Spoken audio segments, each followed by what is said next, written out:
Hello, hello. Je vais vous présenter une manière de réécrire votre historique. Si jamais vous avez des trucs pourris, un peu comme j'ai moi sur mes projets. Pour replacer le contexte, on utilise Tulip en gestion de projet. Et pour faire le lien entre Tulip et GitLab, par exemple, pour avoir le lien en fait entre les issues, les tasks et les commits, les branches, etc. GitLab, il faut utiliser une nomenclature particulière qui consiste à mettre Tulip en toutes lettres, comme c'est ici par exemple, tiret et le numéro de la task ou de l'issue.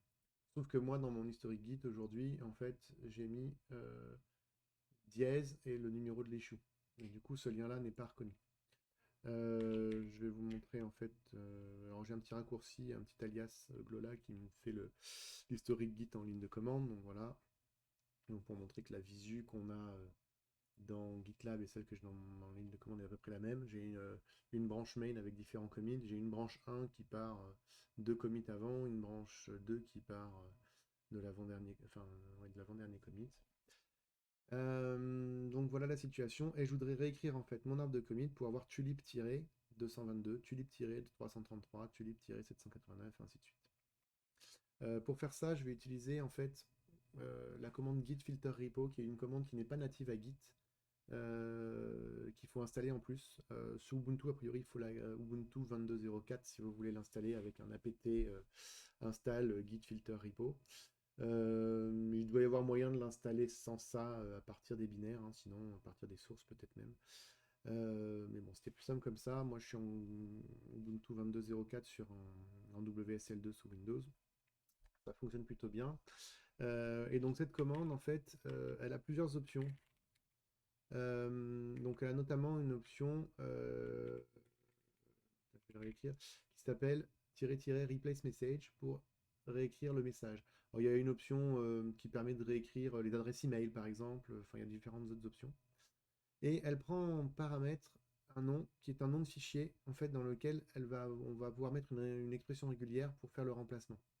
Là, moi, je l'ai mis en force parce que je travaille sur mon répertoire. C'est un projet de test, donc je m'en fiche un peu.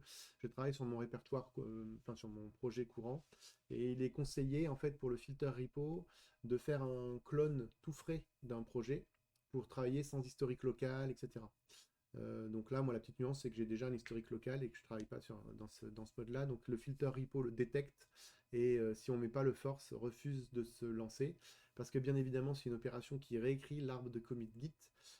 Et si l'opération se passe mal pour une raison X ou Y, ben, vous pouvez perdre tout votre historique de projet local, etc.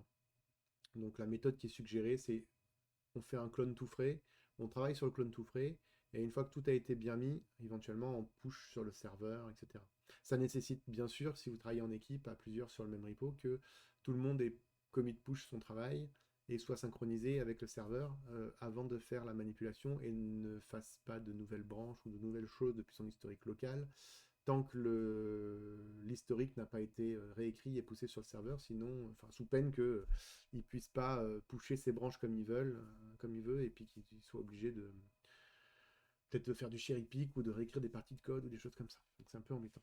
Donc là, le tout tulip, le fichier, je l'ai ici. Il est composé de plusieurs parties. Il y a une première partie qui est regex de points pour dire qu'on a une expression régulière, suivie d'une première expression régulière. Là, excusez-moi. Clic suivi d'une première expression régulière qui est ici. Ensuite, égal égal supérieur. C'est mon éditeur qui formate le égal égal supérieur de cette manière-là, mais c'est égal égal supérieur ici.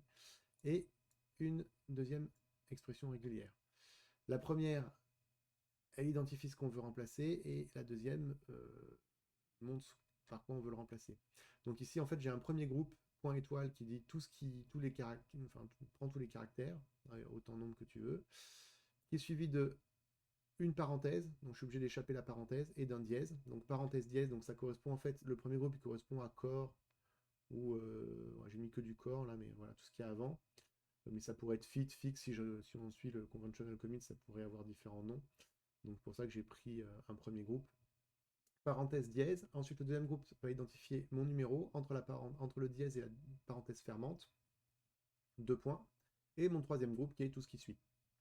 Et je demande à ce que le premier groupe soit réutilisé, qui soit suivi de parenthèse tulip tiré, de mon deuxième groupe, de parenthèse fermante de points et de mon troisième groupe. Donc voilà, c'est une fois qu'on a un peu compris le fonctionnement, c'est assez simple à lire. Et donc je vais exécuter la commande dans mon shell et on va voir ce que ça donne. Donc la commande, il me dit que il a réécrit, que le dernier commit c'est tulip 333, donc c'est ce que je voulais. On va vérifier ici que c'est bon, on peut même rafraîchir la vue dans IntelliJ, et il a bien réécrit tout mon arbre de commit. Donc les haches de commit ont changé, mais par contre tous mes messages ont été réécrits comme il faut. Donc bah, tout ça c'est bien pratique, et bah, je vous engage si jamais vous avez besoin de faire ce genre de choses à tester cette technique. Par contre, testez-la en mettant ceinture et bretelles, en travaillant bien sur un fresh clone, en vérifiant bien que toutes vos équipes sont bien synchro avec le repo avant d'effectuer le changement, parce que bah, bien évidemment, ça peut être une manipulation dangereuse comme toute manipulation de réécriture de l'arbre des commits. Je vous remercie de votre attention.